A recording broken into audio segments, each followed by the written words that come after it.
안 켰네요. 네. 그래서 지금까지 OT를 했고 우리 본 수업 내용을 한번 보겠습니다. 아마 4쪽일 거고 12쪽이구나. 미안. 대륙 이동설부터 한번 볼게요. 우리가 판구조론이라고 하는 게 땅이 어떻게 움직이느냐를 설명하는 이론인데 그게 그냥 떡하니 나온 게 아닐 거잖아, 솔직히. 누군가가 뻥하고 만든 게 아니야. 예전에 있던 이론들을 쌓고 쌓아서 만든 게 판구조론인데 아주 옛날에 뭐 베이컨이라는 사람도 있고 훔볼트라는 사람도 있고 이 쥐스라는 사람도 있고 그래서 이 사람들이 뭐 이런 사실을 발견했네요. 그러면 대륙이 이동한다고 할 수 있지 않을까요? 라는 생각을 좀 했었어. 근데 이걸 통합해서 그럼 대륙이 이동하는 것 같아요 라고 얘기한 거는 베게너가 처음이야. 그래서 베게너가 대륙 이동설을 주장했다 라고 얘기를 하는 것이고 그래서 베게너는 뭐라고 얘기를 했느냐, 이 원래는 대륙이 하나로 뭉쳐 있었어. 그게 판게아라는 대륙 이름이 이제 판게아인데 이게 뭉쳐 있다가 쭉 이제 분리가 돼가지고 지금의 이제 대륙 분포가 되었다. 수륙 분포가 지금처럼 이루어졌다. 그렇게 얘기하는 게 대륙 이동설이에요. 시기는 판게아는 고생대 말 정도에 있었다고 보시면 되고 그래서 대륙 이동의 증거들을 하나하나 볼게. 우리가 정리를 하나 해놓을 건데 이거는 여러분이 적어줬으면 좋겠어요.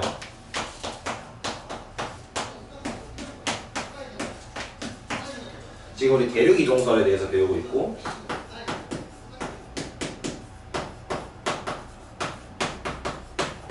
학자가 누구라 그랬죠? 베게너.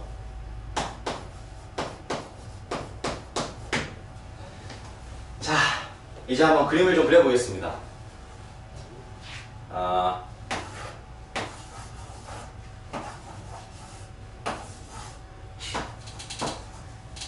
네.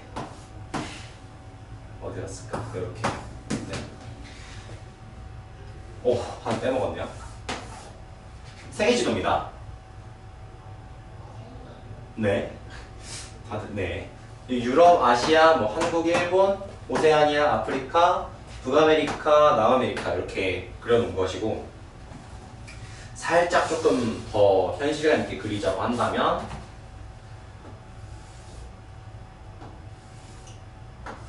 이렇게 파여서 이런 식으로 돼 있다 라고 얘기할 수 있겠죠. 그러면 여기서 뭘 알 수 있냐면 여기랑 여기 모양이 비슷하다. 그러면은 얘네가 원래 좀 붙어 있다가 떨어져 나왔으면 이렇게 비슷한 걸 설명할 수 있을 것 같은데 라고 얘기할 수 있는 거지. 그래서 첫 번째가 해안선 모양의 유사성이다.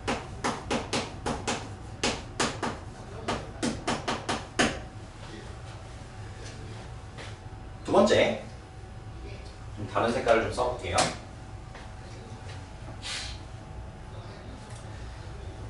지금 저희 고생대 말 중생대 초라 그랬으니까 중생대 좀 나중에 배우겠지만 중생대에 좀 공명이 살았거든. 그래서 이쪽에 이제 메소사우루스라는 화석이 좀 발견이 되고 그 다음에 양치식물 중에 글로소포테리스라는 애가 있어. 그 얘는 여기 요런 이제 분포를 가지고 발견이 돼요. 글로소포테리스, 메소사우루스. 그러면 사실 공룡이 이 바다를 헤엄쳐서 건너갔다? 라고 하기엔 솔직히 말이 안 돼. 그 다음에 식물이 이 바다를 건너서 번식했다. 이것도 사실 말이 안 돼. 그래서 이 화석 분포를 보고 우리가 내린 결론은 남아메리카 여기 있고 아프리카 여기 붙어 있었고 오세아니아가 이렇게 붙어 있었을 것이다. 그런 설명이 되잖아. 이렇게 되는 게. 그러면은 붙어 있다가 대륙이 이동을 하지 않았을까라는 두 번째 증거로 고생물 화석 분포가 두 번째로 들어가게 되는 것이고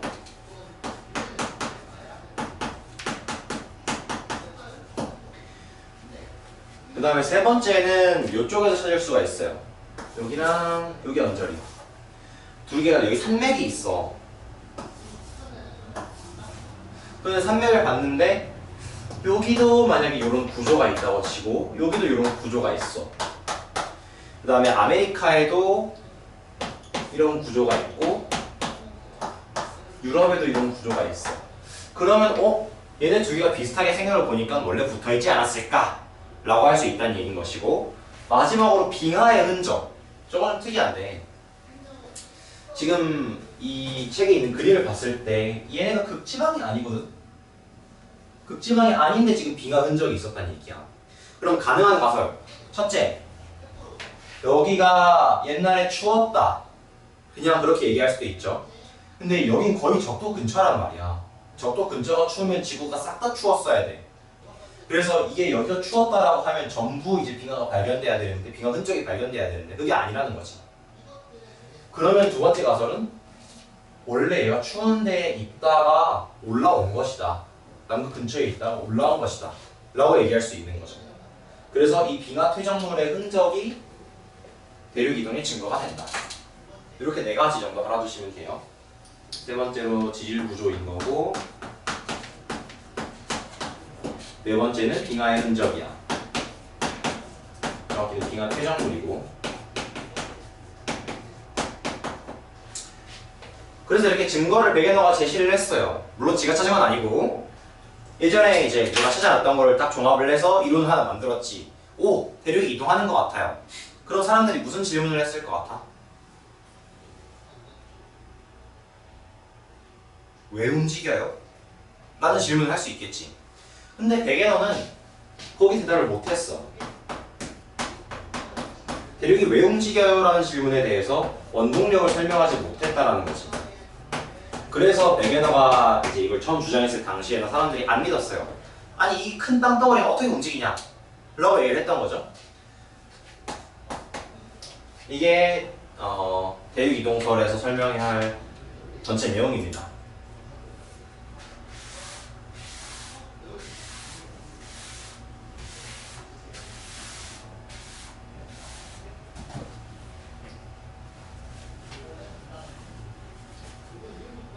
자,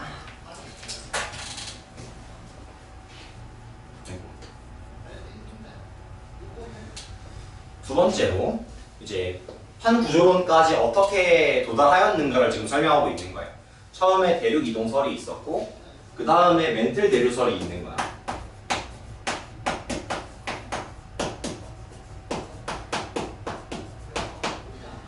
이때 지금 베게너가 원동력을 설명하지 못했다고 그랬잖아요. 근데 이 멘틀이 대류한다고 하면 대륙이 왜 이동하는지를 어느 정도 설명을 할 수가 있어. 그래서 세부적으로 내용을 보자 그러면, 대류라는 거는 지금 아래쪽에서 뭔가 열이 가해지고 있을 때 이렇게 뱅글 도는 거잖아, 대류라는 건. 여기를 조금 더 그려볼게.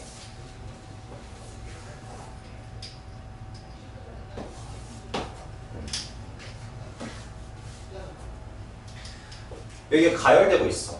그러면은 여기서는 멘틀이 올라오겠지. 올라와서 슝 하고 뭔가 요 표면에서 봤을 때는 찢어지는 느낌이 날 거란 말이야.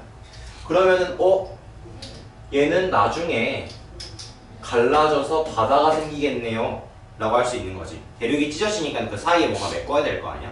그러면 이제 물이 차올라서 거기가 바다가 된다고.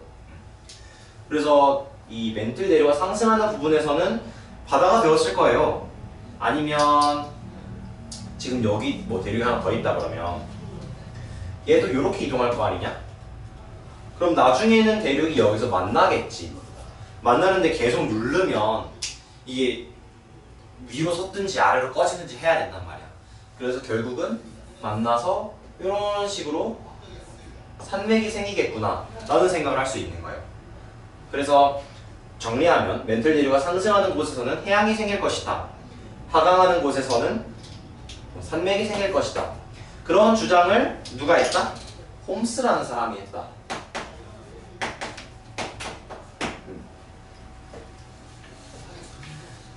근데 지금 아래쪽이 뜨거워야 된다 그랬잖아. 그 원동력은 아래쪽에 그 방사성 원소라는 게 있어. 그러니까 막 우라늄 이런 거 있죠. 꼭 우라늄일 필요는 없고 뭐 40K라든가 이런 게 이제 외핵 쪽에 있는데, 이런 애들이 좀 붕괴가 돼요. 그러니까 스스로 다른 원소로 변한단 말이야. 그러면서 이제 열을 방출해. 그 열 때문에 아래쪽이 뜨거워지고 위쪽은 그럼 상대적으로 차가울 것이고 그것 때문에 대류가 일어난다. 그런 주장을 이제 홈스라는 사람이 했습니다. 근데 문제가 있어. 지각의 두께, 뭐 해양 지각은 대충 5km라고 쳐요. 그 다음에 대륙 지각은 30 정도 돼요. 그러니까 멘틀이 대류한다는 주장을 하려면 그러니까 멘틀을 일단 뭐 판에 오거나 해야 될 거 아니야. 근데 그 당시 기술로 뭐 멘틀 아래를 볼 수 있는 기술이 없었어요. 그래서 여긴 증거가 없어. 그냥 없어. 그게 한계야. 관측해서 뭔가 홈스가 증거를 내놓은 적이 없어.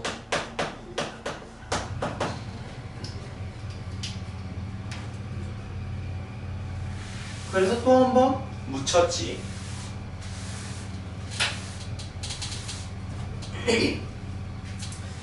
근데 이제 기술이 좀 발전을 했어요. 왜 기술이 발전을 했냐? 인류의 기술이 발전하는 데 있어서 가장 큰 영향을 주는 게 뭐라고 생각해? 다시 한 번만. 호기심. 너도 호기심? 되게 순수하구나. 그러니까 인류나 뭐 그러니까 전 세계의 기술을 발전시키는 데 있어서 사실 가장 큰 원동력을 주는 건 전쟁이에요. 그래서 아니 죽기 싫으면 발전해야 될 거 아니에요? 그게 원동력이야. 그래서 지금 이때가 1920년대 정도 돼. 근데 그 뒤로 한 20년 가면 1930년대 말, 40년대 초 뭐가 있었어요? 그치, 제2차 세계대전이 있었단 말이야. 그때 이제 독일이 잠수함을 만들어. 유보트라 그러는데 독일이랑 이탈리아랑 일본이 이제 한 팀을 먹었고 그다음에 프랑스, 영국, 뭐 미국 이렇게 있고 얘네랑 이제 소련이랑 연합을 해서 한 팀을 맺었단 말이야. 근데 독일이 잠수함을 만들었어. 그래서 막 내가 뭐 보급선 이제 보내고 있는데 막 계속 침몰을 시켜. 어떻게 해야 돼? 잠수함을? 부셔야지. 잠수함을 부시기 위해서 잠수함이 어디 있는지 알아야 될 거 아닙니까? 그래서 소나라는 걸 만들었어. 뭐냐면 그 바닷속에서 이제 빛이 잘 없잖아. 그러니까 바다에서 전달하기 용이한 음파, 소리, 음파를 쏴서 반사를 시키는 거야. 이렇게 이제 바다가 있는데 여기 배가 떠다녀서 소나를 장착했어. 여기 해저면이 있고. 근데 만약에 여기에 잠수함이 하나 있다. 이러면은 원래는 이렇게 찍고 와야 되잖아. 근데 시간이 좀 짧게 걸렸다. 그러면은 여기 지금 잠수함이 있구나. 그래서 얘를 좀 죽일 수 있는 거지. 그런 식으로 이제 잠수함이 어디 있는지 알아보는 기술이 발전을 했습니다. 그래서 이 음향으로 바닷속의 깊이가 얼마나 되는지를 알아보는 기법을 음향측심법이라 그래요. 음향으로 심도, 수심을 측정한다 해서 음향측심법인 거야. 이게 왜냐? 이 소나라는 기술이 있음으로 인해서 우리는 바닷속 깊이를 잴 수 있게 됐어요. 이게 무슨 뜻이냐면 바닷속 깊이를 재면 여기 깊이만 알 수 있는 게 아니야. 여기 깊이도 알 수 있고 여기 깊이도 알 수 있고 그렇단 말이죠. 그럼 우리가 바닷속 지도를 그릴 수가 있어. 해저 지형을 탐사할 수 있다라는 말로 번역을 할 수 있는데 일단 측정하는 방법을 좀 알려줄게요. 아까 배가 이렇게 있잖아. 그럼 여기서 쏴 음파를 쏴. 그러면 음파가 쭉 이제 갔다 오는 시간이 있을 거 아니에요? 이 시간에다가 음파의 속도를 곱해. 그러면 얘가 왔다 갔다 하는 거리가 나오겠지요. 근데 우리는 깊이를 알고 싶어. 얘가 한번 갔다가 온 거니까 곱하기 2분의 1을 해줘야겠지. 그래서 이게 뎁스가 되는 거야. 수심 D. 뎁스. 간단하죠? 저 공식은 그렇게 나왔어요. 나중에 좀 잘 쓰일 테니까 알아두시고. 그래서 이 방법을 통해서 얼마나 깊은지를 알아볼 수 있어요. 그렇게 알아본 게 이거야. 이 중에 이 지형 7개 중에 대륙에 좀 가까운 대륙 주변에 있는 지형이 있고 그 다음에 여기 진짜 심해인데? 라고 할 수 있는 심해저 지형이 있어.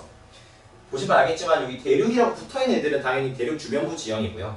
나머지는 심해저 지형이다 라고 할 수 있고, 자 우선은 대륙 주변부 지형부터 한번 보겠습니다. 여기 대륙이 쭉 있고 쭉 있고 쭉 있어. 이렇게 이제 물이 있는 거야. 그러면 여긴 땅이죠. 여기까지는. 요 이제 한 수심 한 200m 정도까지 있는 요 지형을 우리는 대륙붕이라고 불러요.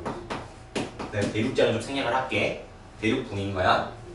그리고 이제 그쯤 되면 갑자기 경사가 깊어지기 시작해요. 깊어진다는 게 경사가 가팔라지는 지점이 있어.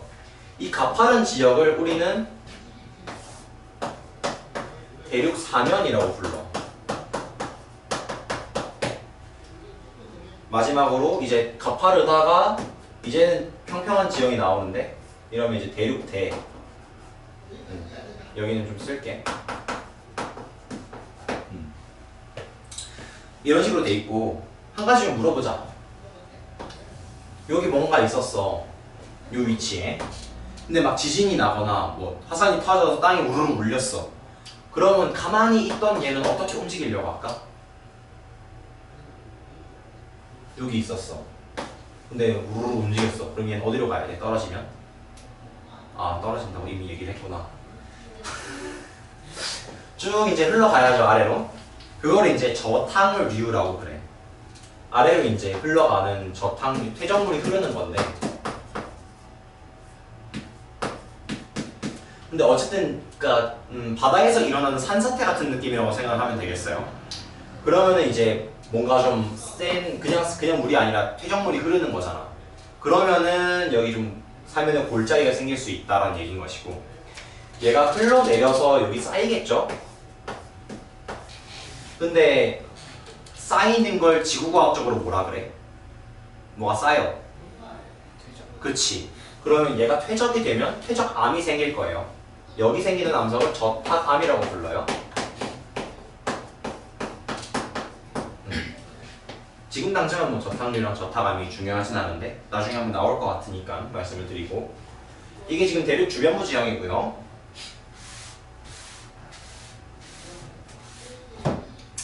심해를 한번 봅시다.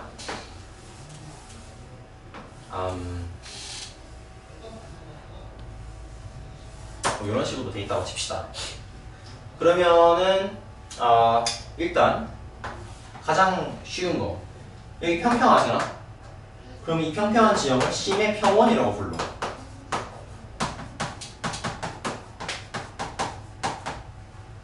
그 다음에 여기 좀 솟아 있잖아. 그러면은 산이라고 하고 싶겠지. 근데 바닷속에 있으니까 해산인 거야. 근데 산 정상부가 평평해. 그래서 이런 지형을 평정해산이라고 불러요.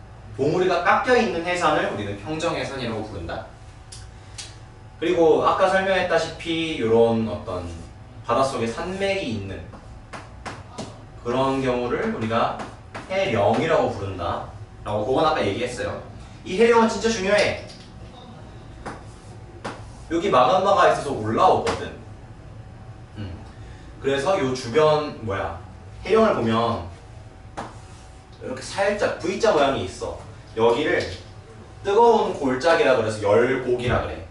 해령의 정상부에는 열곡이 있다. 그거 알아두셔야 되고, 여기 해령.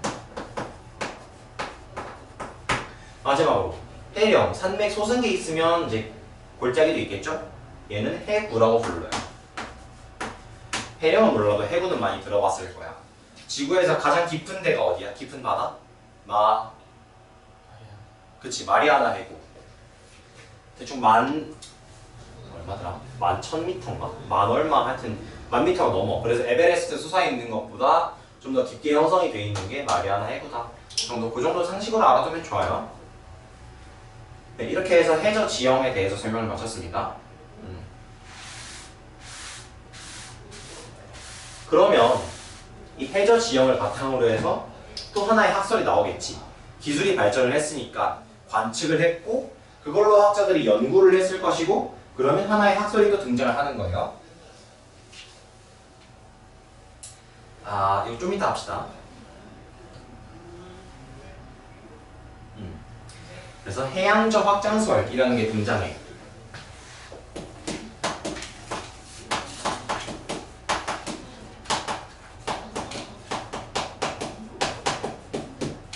이 사이에 음향 측심법으로 했던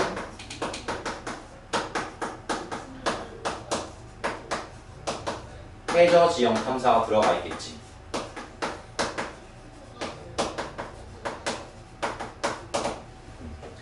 이런 결과들을 보고 헤스와 디츠라는 사람,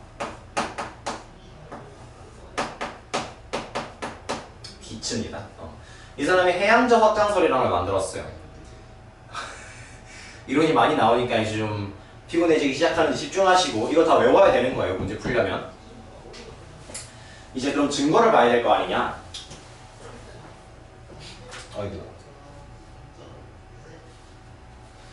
첫 번째로는 이제 그러니까 고지자기 줄무늬의 대칭적 분포를 들 수가 있어. 이게 뭔 소리냐면, 우리 이제 북극의, 그러니까 뭐라 그래야지, 나침반의 그 빨간 바늘이 지금 북극을 가리키잖아, 거의. 그렇지 않은 시기가 있었어. 빨간 바늘이 남극을 가리키던 시절이 있었다고. 그래서 지구 자기장이 계속 바뀌어요. 근데 그걸 어떻게 알았느냐라고 하면 이 돌덩어리를 보고 알았다는 거지. 자, 생각해봐봐. 녹는 점이 있어. 녹는 점을 넘어가면 고체가 뭐가 돼? 액체. 그럼 끓는 점을 넘어가면 액체가 기체가 되죠. 그런 식으로 자성을 띠는지 안 띠는지를 결정하는 온도가 있단 말이야. 그걸 퀴리점이라고 그래. 그 마리 퀴리, 그 방사능 발견한 그 사람 이름을 따서 퀴리점이라고 하는데, 이 온도 이상이면 자성을 안 띄어요, 물체가. 아래면 자성을 띄어요. 근데 원래 녹아 있었잖아, 그 돌이 되기 전에. 그러면 온도가 높았겠지. 원래 자성을 안 띄고 있었어. 근데 얘가 식으면서 퀴리점 아래로 내려오면서 이 순간에 지구 자기장 방향을 그게 돌에 기록이 된 거야. 그래서 돌에 기록된 그 자기장 방향, 그걸 끌어오면 이때는 지구 자기장 방향이 어땠겠구나 라는 걸 알 수가 있어요. 그래서 저런 게 나온 거고, 그래서 어떻게 알았니? 라고 물어보면 해령이 있죠. 해령 주변에서 이제 돌을 캐와서 이제 자력계라는 걸 넣어봤어요. 그러면 자기장 방향이 어떻게 나오는지 그게 결과가 나오거든. 그거를 쭉 그려봤더니 해령 주변으로 뭔가 대칭적으로 나온다는 거지. 요 근처인 해령 근처는 정자극기, 그 다음에 지금이랑 반대가 되어 있는 역자극기, 그 다음에 지금이랑 똑같은 뭐 정자극기, 역자극기, 그런 패턴이 나온다는 거야. 근데 중요한 건 그게 대칭이라고. 그렇다는 얘기는 이게 뭐라 그래야 될까? 여기서 이제 양쪽으로 좀 동등한 그 양만큼 뭐 땅이 생겼다라고 얘기할 수 있는 거잖아요. 그래서 이게 해양적 확장설의 증거가 된다라고 얘기할 수 있는 거예요. 그래서 증거 하나, 고지자기 줄무늬 대칭성. 얘를 뭐 어떻게 알았다고? 자력계.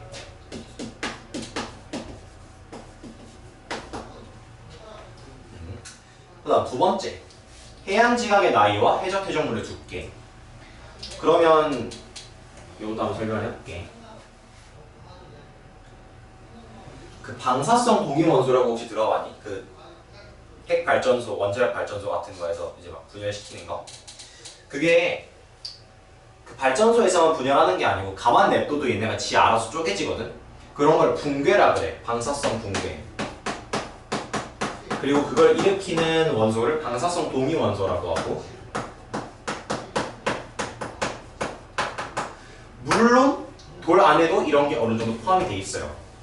근데 이게 사라지는 속도가 일정하거든. 그래서 예를 들어서 뭐 질량수 14인 탄소 같은 경우는 대충 5700년, 5735년이었나? 이만큼마다 양이 절반으로 줄어들어요. 그래서 만약에 원래 방사성 동위원소 x가 y로 바뀐다고 치자고. 근데 얘가 지금 원래 비율이 0.25고 얘가 0.75만큼 있어. 그러면 이건 4분의 1이 된 거잖아. 그러면 반의 반이 된 거니까 반감기가 2번 지난 거지.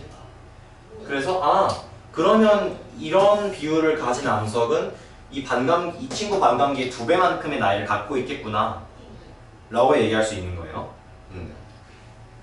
그렇게 해서 나이를 알 수 있어. 근데 이게 아까와 마찬가지로 여기서 돌 캐고 해서 나이를 쭉 그려봤어. 그랬더니 나이가 대칭을 이루더라. 그러면 이제 여기가 새로 만들어진 암석이고 여기가 오래된 암석이라는 거지. 그렇다는 얘기는 여기서 생기겠구나라는 걸 암시하게 해. 여기 주변에 있는 암석의 나이는 거의 0에 가깝잖아. 그럼 여기서 새로 암석, 지각 이런 게 생기고 점점 퍼져나가는구나 라는 생각을 할 수 있는 거지. 그게 해양 지각의 나이.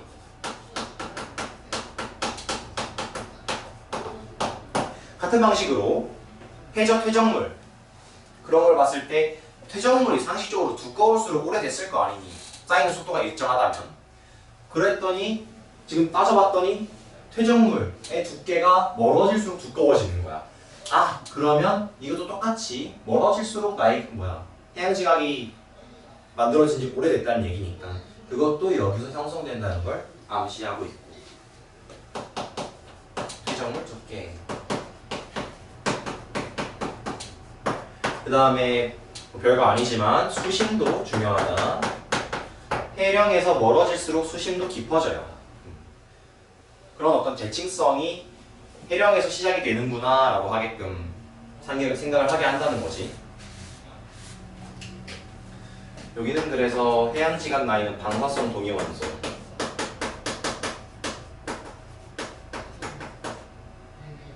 네. 이게 두 번째 증거고, 세 번째 증거 같은 경우는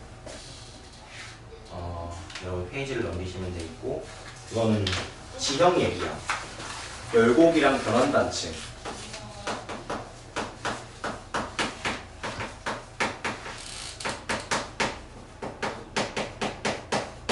이 친구 같은 경우는 이 음영측신법, 해저 지형 탐사로 발견을 했다 라고 보시면 되는데, 열곡, 지금 이 마그마 활동 자체가 이 해령에서 뭔가 시작이 된다는 인상을 주고, 그 다음에 변환단층 같은 경우는 특히 이 해저가 확장된다는 증거로 볼 수가 있는데 뭐냐면, 해령이 여기 있어. 근데 이 변환단층이라는 건 해령을 찢어놓는 애란 말이야. 이렇게 변환단층이 생기고 해령이 이렇게 좀 찢어져요. 끊어져요. 왜 그러냐 생각을 해보니까 원래는 해령이 하나였겠지 당연히. 뭐 두 개라고 할 이유가 없으니까. 근데 이쪽에서 퍼지는 속도랑 이쪽에서 퍼지는 속도랑 달라. 그러면 만약에 내가 이 경계를 생각했을 때 얘보다 얘가 빨리 간다고 치면 여기서 뭔가 좀 더 땡기는, 끊어지려고 하는 힘이 생길 거 아니니, 요 면을 경계로 해서. 그래서 여기가 턱 하고 찢어지는 거야. 그게 변환단층인 거고. 그래서 변환단층 자체가 이제 해령을 중심으로 해서 해양저가 확장되고 있다는 증거가 되는 것이고, 근데 왜 퍼지는 속도에 차이가 생기나요? 하고 물어보면 그거는 지구가 둥글기 때문이다. 이 둥근 거랑 무슨 상관일까? 만약에 그냥 평평했으면 뭐 상관이 없어. 근데 둥글다는 얘기는 내가 똑같은 이 강만큼을 간다고 했을 때 이게 실제로 가는 거리는 달라져요. 그러니까 구를 그려봤을 때 내가 똑같은 각도만큼 가지만 여긴 이만큼 가고 여긴 이만큼 가고 여긴 또 이만큼 가잖아. 그래서 결론적으로는 여기가 제일 빠르게 움직이는, 제일 세게 움직이는 지점이 될 거란 말이에요. 그러면은 이 중간중간은 끊어지려는 힘을 받을 수밖에 없어. 그래서 이 퍼지려는 속도의 차이가 난다는 얘기고, 그렇기 때문에 변환단층이 생긴다는 얘기예요. 그게 이제 여기 지구가 둥글기 때문에 해령의 위치에 따라 확장 속도 차이가 난다. 그런 의미에서 여기 적혀 있는 거예요. 그래서 대환단층이 생긴다고.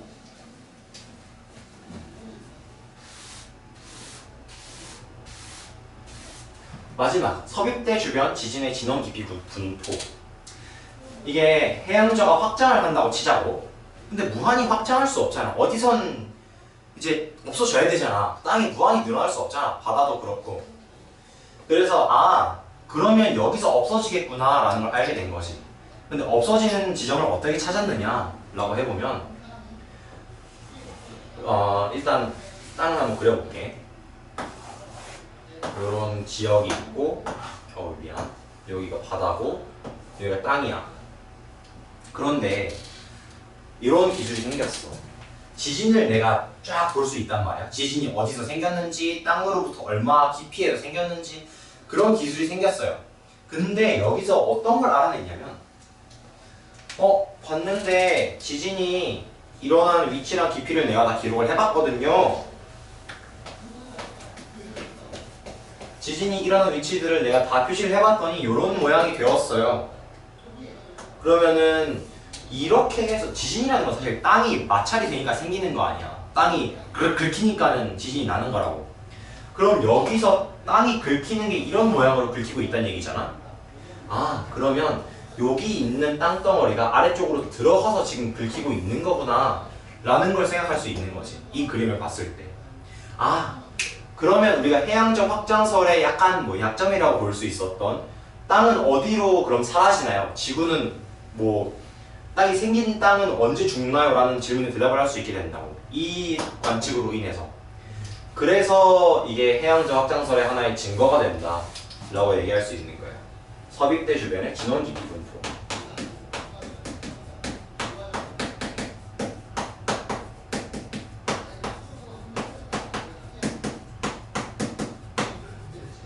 네. 이게 마지막이에요. 다만 이제 요 섭입대에서 좀 얘기를 하는 거라 그러면은 당연히 밀도가 높은 판이 낮은 판 아래로 들어갑니다. 그러니까 무거운 판이 가벼운 판 아래로 들어간다고. 그 부분은 상식적인 선에서 이해할 수 있는 거고. 그리고 또 하나 특기할 만한 점은 밀도를 따져봤을 때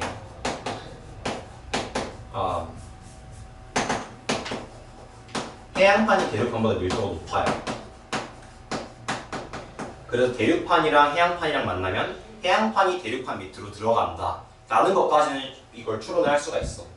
근데 문제는 대륙판이랑 대륙판이 만날 때죠.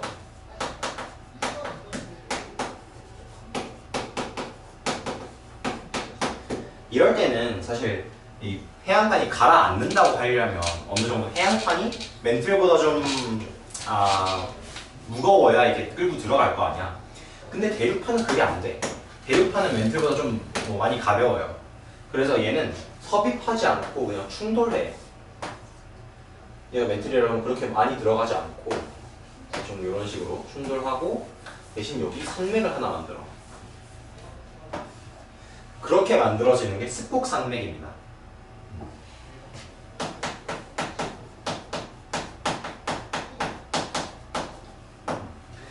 하여튼 그래서 스폭산맥은 좀 이따가 제가 다시 설명을 드릴 거고, 그러니까 다시 등장할 놈이라서 지금 설명을 드리는 거예요.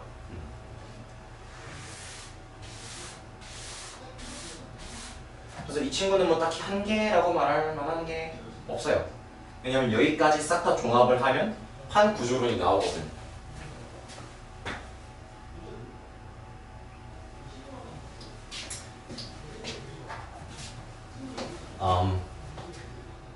적었니? 멘틀 대리술까지만. 멘틀 대리술까지만? 여기 다 나와 있어. 다시 한 번만. 여기 다 나와 있어서. 그래요. 지워도 돼? 어디까지 지워도 돼? 대륙 이동설까지.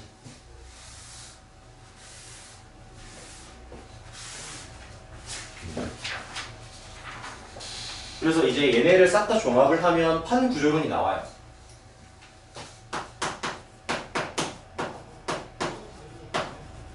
판 띠고 구조론이고, 이거는 플레이트 텍토닉스라고 한다.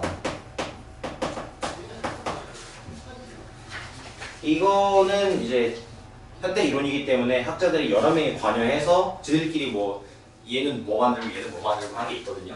한번 얘기해 드릴게요. 윌슨이라는 학자가 하나 있고, 모건이라는 학자가 하나 있고, 아이작이라는 학자가 하나 있어요. 윌슨은 판이라는 용어를 처음 쓴 사람이고, 그 다음에 변환 단층이라는 용어도 처음 쓴 사람이에요. 모건이라는 사람은 저거 왔는데 판 구조론이라는 용어를 만든 사람이고, 아이작은 실제로 판이 어떻게 생겼는지를 좀 연구를 했던 사람이다 라고 얘기를 할 수가 있겠어요. 그래서 그걸 설명을 좀 하면, 판이 이제 이동을 함으로써 지각 변동이 일어난다 라는 이론이 결국 판 구조론인데, 근데 이제 원동력이 멘틀 대류라는 거지. 이 사람들이 만든 이론을 따르면. 그러면 판이 뭐야? 라고 했을 때, 자, 이거 지각이에요. 그 다음에 여기 멘틀이 있어요. 근데 멘틀이 살짝 녹으려면 조금 더 아래로 들어가서 온도가 높아야 돼요. 그래서 여기 지하 100km 지점까지는 그 지각을 포함해서 암석권이라고 불러요. 그 다음에 여기 한 400km까지는 연약권이라고 부른다. 왜 연약해요? 녹아서요. 부분 용액이 되어 있기 때문에 살짝 연약하고, 그래서 대류가 잘 일어날 수 있어. 그래서 이 아래에서는 멘틀 대류가 일어나요. 뭐 이 아래, 이 위에서 아예 안 일어난다고 하긴 어렵지만 아무튼 이쪽은 좀 단단해요. 그래서 우리는 이걸 판이라고 불러요. 암석권 이퀄 판인데 지각은 판이다 내지는 상부 멘틀만이 판이다 라고 얘기하는 주장은 틀린 거예요.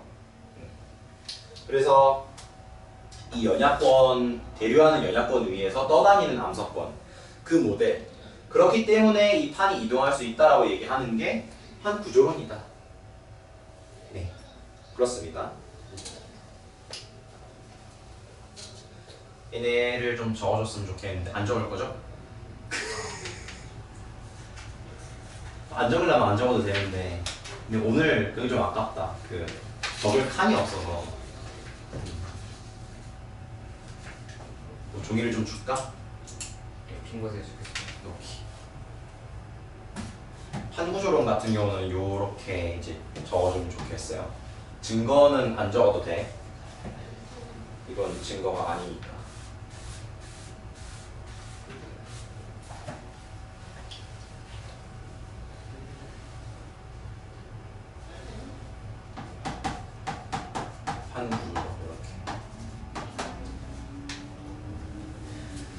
판구조론의 한계라고 할 것 같으면, 그러니까 판이 이제 쓸리면서 서로 이제 부딪히면서 뭔가 지각 변동을 일으킨다라고 얘기하는 거잖아, 이 판구조론은. 그래서 그 본질적인 문제가 판 안쪽에서 일어나는 거 설명을 못해요. 판 경계에서 일어나는 지각 변동은 잘 설명을 하는데, 판 내부, 판 한가운데,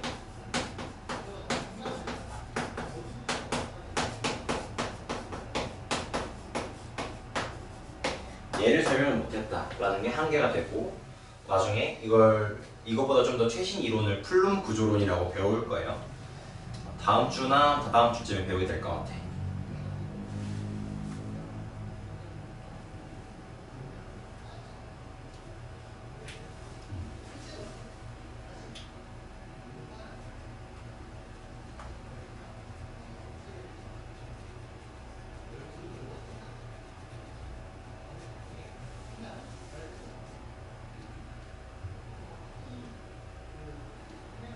적으면 말해줘요.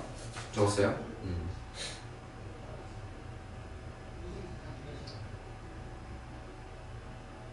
창문을 좀 열게.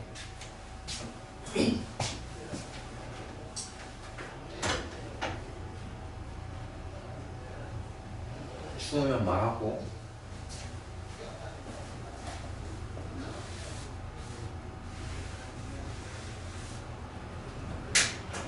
적었슈? 네. 판구조론까지? 네.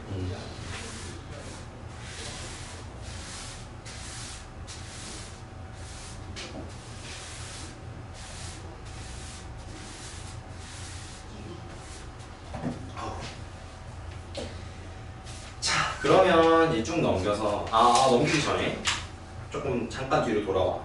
14쪽을 한번 봅시다.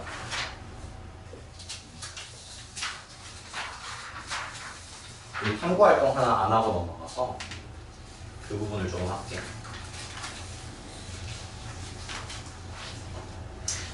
실제로 그 바다 지도 어떻게 그렸나요? 라고 이제 얘기를 하는 건데,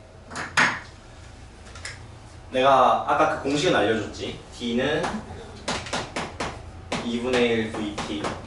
V가 음파의 속도고 T가 왕복 시간. 음파가 왔다 갔다 한 시간이니까 그걸 절반으로 쪼개준 게 2분의 1이라 그랬어.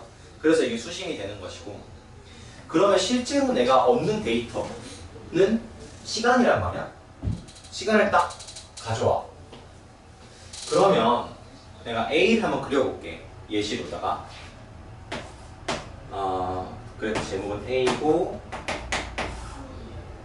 시간, 여기는 지점이라고 하는 게 없겠다.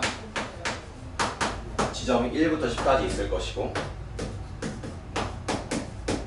대충 그려보면 7.15가 여기 있고, 7.99, 6.77, 6.41, 5.07, 이거 맞나? 9.96, 6.13, 7.62, 7.76, 7.12 이런 식으로 이제 그려질 거란 말이에요. 그림이. 근데 이거 시간이잖아. 근데 내가 그래프를 이렇게 바꾸고 싶어. 어떻게 했냐? 지점 이렇게 있고, 수심이라고, depth, 지점. 그러면 이 그래프는 뒤집혀요. 그리고 수심이 클수록, 수심이 깊을수록 원래 아래에 그리는 게 맞는 거잖아. 그럼 내가 이 시간 그래프를 그대로 뒤집어. 너무 외로웠다. 이런 식으로. 그러면 여기 골짜기 하나가 보이죠? 그럼 이 그래프를 갖다가 이거는 여기 해구가 있는 것 같아요 라고 결론을 내릴 수 있는 거지. 그러니까 요지는 여기다가 이제 곱해서 수심을 싹 다 찾아서 이걸 그래프를 그릴 수도 있는데, 그러면 여러분 문제에서 시간이 너무 많이 걸려. 그래서 시간 그래프를 쭉 그려요. 그리고 뒤집어요. 그러면 실제 바다 지형 모양이 나와. 그러면 이걸 보고 해구가 있구나 라고 판단을 해주면 되시고, 그리고 내가 B를 그려보겠다 라고 하면 5.46, 5.61, 4.99, 4.81, 4.67, 4. 너무 5.46, 5.61, 4.95, 4.81, 4.67, 4.33, 4.45, 5.1, 5.4, 5.5 이런 식으로 그려진단 말이죠. 뒤집으면 된다고. 그러면 여기 이제 봉우리 하나가 생겼네. 해령이겠구나. 이런 식으로 찾으면 돼요. 그래서 이런 문제는 그렇게 푸시면 된다 고 말씀을 드리고, 시도 그려보시면 그렇게 돼요. 제가 그린 거랑 조금 차이가 있지만 그건 제가 대충 그려서 그런 것이고. 그럼 이제 진짜로 좀 넘어갑시다. 어디냐? 다음 단원에 이 25쪽 한번 봐주시면 좋겠어요.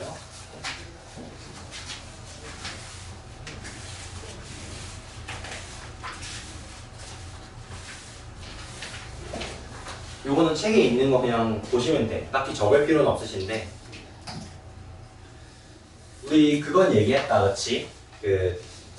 판이 만나는 경계에는 발산형 경계, 수렴형 경계, 보존형 경계 있다. 그건 했어요. 근데 수렴형 중에 아래쪽으로 쭉 들어가는 섭입형 경계가 있고, 그 다음에 그냥 너무 대륙판끼리 만나가지고 너무 밀도가 낮아. 그리고 아래쪽으로 들어갈 수 없단 말이야. 판이 너무 가벼워서. 그런 게 이제 충돌형 경계다. 대륙판과 대륙판. 발산형부터 좀 설명을 할게요. 아까 얘기를 했지만 웬틀리류가 상승하는 지역에서 이렇게 슉 해서 판이 찢어진단 말이야. 그래서 해령이 생기고 해양지각이 생성이 돼요. 마그마가 여기서 분출해서 새로운 돌이 생기는 거야. 마그마가 굳으면서, 용암이 굳으면서. 그래서 여기서 해양지각이 확장되고 그 다음에 정상에서 이제 땡기는 장력이 있기 때문에 중간에 골짜기가 있어요. 찢어지는 그런 골짜기를 열곡, 뜨거운 골짜기다 그래서 열곡이라고 얘기를 하고 있고, 그럼 여기서 일어날 수 있는 거는 여기 마그마 있네? 그러면은 화산활동이 일어나겠다. 그 다음에 깊이까지 안 들어가고 표면에 있으니까 천발 지진만 일어나겠다. 그림을 보고 판단을 하시면 돼요. 예시들은 좀 이따 지도를 보면서 할 것이고, 그 다음 둘째, 서비편 같은 경우는 이렇게 어디였니? 해양판과 대륙판이 만나거나 아니면 해양판과 해양판이 만나거나 이렇게 두 가지 경우에 형성이 되는데, 해양판과 해양판이 만날 때, 그러니까 이런 경우에는 해양에서 호상열도도 생길 수 있고, 그 다음에 해구 이렇게 쭉 파여 있죠. 여기 골짜기가 이거 해구거든요. 그것도 생길 수도 있고, 그 다음에